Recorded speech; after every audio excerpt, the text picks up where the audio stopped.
ভাই দুইটা সিঙ্গারা দেন, কালকে টাকা দিয়ে দিমুনে।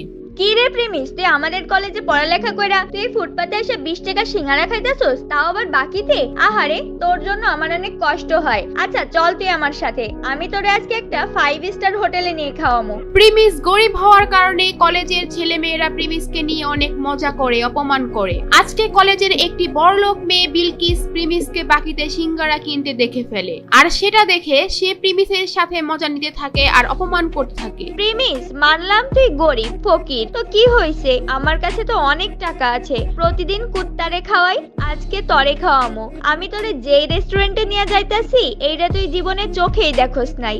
বিলকিস প্রিমিসকে যে রেস্টুরেন্টে নিয়ে যাবে সেটার নাম শুনে প্রিমিস রাজি হয়ে যায়। প্রিমিসের কোনো ধারণাই ছিল না ওই রেস্টুরেন্টে যাওয়ার পর যে কি একটা ঝাটকা খেতে হবে, কারণ এই রেস্টুরেন্টের মধ্যে বিলকিসের বয়ফ্রেন্ড বসেছিল আগে থেকেই। বিলকিস, এই প্রিমিস তোমার সাথে কি করে? এই ফকিররে তোমার সাথে রেস্টুরেন্টে কেন নিয়ে আইছো? আজকে কুত্তার জায়গায় এই ফকিরনের পোলা প্রিমিস রে কি খাওয়াইবা নাকি? শান বেবি, এমনিই নিয়ে আসছি ওরে, ওই দেখুক আমাদের মতো বড় লোকেরা কত দামি রেস্টুরেন্টে খাওয়া দাওয়া করি, ওই বুঝুক ওর কোনো ক্ষমতাই নাই আমাদের সাথে মিশার। ও যে কয় টাকা মাসে কামায় তত দিয়ে রেস্টুরেন্টে একবেলা খাবারও পাওয়া যাবে না।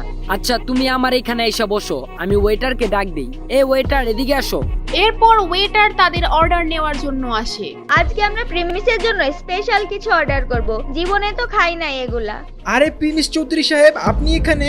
স্যার আমি আপনাকে দেখি নাই, সরি স্যার, আমাকে মাফ করবেন। প্রিমিসকে দেখে ওয়েটার আশ্চর্য হয়ে যায় আর ওইখান থেকে চলে যায়, কিন্তু বিলকিস আর বিলকিসের বয়ফ্রেন্ড এটা দেখে একেবারে অবাক হয়ে যায়, আর তারা দুজনেই বুঝতে পারে না ওখানে কি হলো। প্রেমিস, তোমার এই ওয়েটার চৌধুরী স্যার কেন বললো? তার মানে কি তুমি এই হোটেলে আগেও আসছো? খুব তাড়াতাড়ি সব বুঝতে পারবে। কিছুক্ষণ পরে ওয়েটার 50,000 টাকা দামের একটা কোল্ড ড্রিঙ্কস নিয়ে আসে ওখানে আর বলে, চৌধুরী স্যার, এই যে নেন আপনার ফেভারিট কোল্ড ড্রিঙ্কস। এত দামি কোল্ড ড্রিঙ্কস? এই প্রিমিস, এত দামি কোল্ড ড্রিঙ্কস এর বিল কি তোর আব্বু দিব নাকি? এটা শুনে প্রিমিস একটু হাসতে থাকে, আর ঠিক তখনই ওয়েটার বলে, প্রিমিস চৌধুরী স্যারের বিল দেওয়ার কোনো দরকার নাই। মানে কি? হোয়াট? 20 টাকার সিঙ্গারা বাকিতে খাওয়া প্রিমিসের কাছ থেকে 50,000 টাকার কোল্ড ড্রিঙ্কস এর টাকা ওয়েটার কেন নিচ্ছে না? ওয়েটার প্রিমিসকে চৌধুরী স্যার কেনই বা বলতেছে? কে এই প্রিমিস? জানতে চাইলে দিবস গেমিং এর ফুল ভিডিওটি দেখতে থাকুন। প্রিমিস খুব সাধারণ একটি ছেলে, সব সময় ময়লা সেলাই করা জামা কাপড় পরে কলেজে আসতো। প্রিমিস কলেজে পড়াশোনার পাশাপাশি একটি রেস্টুরেন্টে ফুড ডেলিভারির কাজ করে, সেখানে সে মাত্র 8,000 টাকার বেতন পায়। আর মজার ব্যাপার হলো, প্রিমিস যে কলেজে পড়ে সেখানে তার একটি গার্লফ্রেন্ডও ছিল, আর তার নাম হলো সুনাইরা। তো একদিন সন্ধ্যাবেলা যখন প্রিমিস তার ফুড ডেলিভারির কাজ শেষ করে বাসায় যাবে, ঠিক তখনই তাদের রেস্টুরেন্টে একটি অর্ডার আসে, আর তখন সেই রেস্টুরেন্টের ম্যানেজার প্রিমিসকে ডাকে এবং বলে, এই প্রিমিস দাঁড়াও, একটা খাবারের অর্ডার আসছে, এটা তুমি ডেলিভারি দিয়ে আসো। স্যার আমার তো ডিউটির টাইম শেষ, আর আমি এখন অনেক ক্লান্ত। কলেজ থেকে ফিরে এখনো কিচ্ছু খাই নাই, আমার কলেজের অ্যাসাইনমেন্টও বাকি আছে। স্যার আপনি এই অর্ডারটা অন্য কাউরে দিয়ে ডেলিভারি করায় দেন। তোমার তো সাহস কম না, তুমি আমার মুখের উপর তর্ক করো। আমাদের বাকি ফুড ডেলিভারি বয়েরা এখন বিজি আসছে, এটা তোমারই এখন দিতে হবে।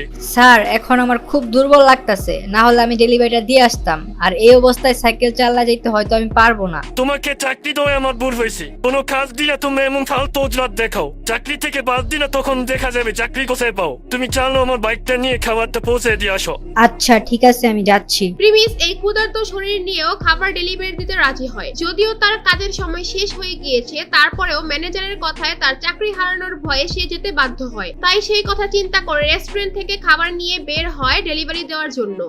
A few moments later. আরে কত সুন্দর বাইক! ইস, এরকম একটা বাইক যদি আমার থাকতো, এই বাইক দিয়ে সোনাইরাকে নিয়ে ঢাকা শহরে অলিতে গলিতে নিয়ে ওকে ঘুরতাম। সুনাইরা হচ্ছে প্রিমিসের গার্লফ্রেন্ড, আর সুনাইরা বাইক অনেক পছন্দ করে। প্রিমিস যেহেতু সুনাইরাকে অনেক ভালোবাসে, সে তার বেতনের টাকা থেকে যখনই কিছু টাকা বাঁচাতে পারে সুনাইরার জন্য গিফট কিনে নিয়ে আসে। প্রিমিস মনে করে সুনাইরা তার পাশে সারা জীবন থাকবে। সুনাইরা প্রিমিসকে অনেক ভালোবাসে, এটাও সে মনে করে। আর তারপর প্রিমিস ফুড ডেলিভারি দেওয়ার জন্য তার গন্তব্যে পৌঁছে যায়, আর সেটি ছিল একটি দামি হোটেল। হোটেলের ভিতর যখনই রুমে নক করে, আর তখন ভিতর থেকে দরজা খুলে দেয় একটি মেয়ে। সেই মেয়েটি আর কেউ নয়, সেটি ছিল প্রিমিসের গার্লফ্রেন্ড সুনাইরা। আরে সোনাইরা, তুমি এখানে কি করতেছো? তোমার সকাল থেকে মেসেজ দিতাছি, ফোন দিতাছি, কোনো রিপ্লাই নাই। আচ্ছা ওয়েট, তুমি কি খাবার অর্ডার দিছো? আর তুমি হোটেলে কি করতেছো তোমার বাসায় রাইখা? এই ডেলিভারি বয়ের সাথে তো কিসের কথা? আরে প্রিমিস দেখি আমাদের কলেজে পড়ালেখা করে সেই ছেলে এখন ফুড ডেলিভারি বয়। সুনাইরার সাথে এখন যাকে যাকে দেখছেন সে হচ্ছে রাসেল। প্রিমিসরা যেই কলেজে পড়তো সেই কলেজের ম্যানেজমেন্টের দায়িত্বে থাকা একজন বড় লোকের ছেলে। সেও ওই কলেজেই পড়ালেখা করে। সুনাইরা, তুমি এখানে কি করতেছো ওর সাথে? তুমি আমার মেসেজে রিপ্লাই দিচ্ছ না, ফোন ধরতেছো না, আর এখন তুমি এখানে বসে আছো ওর সাথে। সুনাইরার তখন আর কিছু লুকানোর থাকে না, তাই সুনাইরা বলে, তোর সাথে আমার ব্রেকআপ। তোর মতো ফকুন্নি সেলদের সাথে ওদিন রিলেশন করছি, এটা তোর ভাগ্য। তোর তো একটা বাইক কেনার সামর্থ্য নাই, আমাকে কোথাও ঘুরতে নিয়ে যাস না। তোর মতো ফকিনের পোলার সাথে কে রিলেশন রাখবে রে? প্রিমিস সুনাইরার কথা শুনে যেন তার মাথায় আকাশ ভেঙে পড়লো। প্রিমিস সুনাইরাকে নিয়ে এত স্বপ্ন দেখতো, আর সেই সুনাইরা তার সাথে এই কাজ করলো। প্রিমিস একদম নীরব হয়ে ওইখান থেকে চলে আসতে থাকে। সারাদিন না খাওয়া, তার মধ্যে এত বড় ধাক্কা, সে একদম ভেঙে পড়ে। আর ঠিক তখনই কাহিনীতে আসে নতুন টুইস্ট। তার ফোনে একটি মেসেজ আসে, আর সেখানে লেখা থাকে প্রিমিস চৌধুরী আজকে থেকে তার অভাবী জীবন থেকে মুক্ত, আর তার ব্যাংক অ্যাকাউন্টে 500 কোটি টাকা অ্যাড হয়েছে, এবং সে তার পরিবারের গরিবী পরীক্ষায় পাশ করেছে। আপনারা হয়তো ভাবছেন এটা আবার কিসের পরীক্ষা। চৌধুরী ইন্ডাস্ট্রির একমাত্র ছেলে ছিল প্রিমিস। তাদের চৌধুরী পরিবারের একটা নিয়ম ছিল, তাদের পরিবারের ছেলেদের তারা ছোটবেলা থেকেই সমস্ত সম্পত্তি ও টাকা পয়সা থেকে বঞ্চিত করে দেয় এবং গরিব অবস্থায় ছেড়ে দেয়। একটা সময় গিয়ে যখন তাদের 21 বছর বয়স পূরণ হয়, তখন তারা তাদের সমস্ত সম্পত্তি ফিরে পায়। আর সেই দিনটি ছিল আজকে। কি হবে এখন? কি করবে এখন প্রিমিস? কি হতে যাচ্ছে প্রিমিসের সাথে? এগুলো জানতে চাইলে দিবস গেমিং এর ইউটিউব চ্যানেল সাবস্ক্রাইব করে নোটিফিকেশন বাটন বাজায় রাখেন, কারণ আগামী পর্ব এখানেই পেয়ে যাবেন। আর যারা দিবস গেমিং এর সাথে লাইভে গেম খেলতে চান, অ্যাড হতে চান, তারা দিবস গেমিং এর ফেসবুক পেজটি ফলো করে দিয়ে আসেন। ডেসক্রিপশন আর পিন কমেন্টে লিংক দেওয়া আছে, চালু করে ফলো দিয়ে আসেন।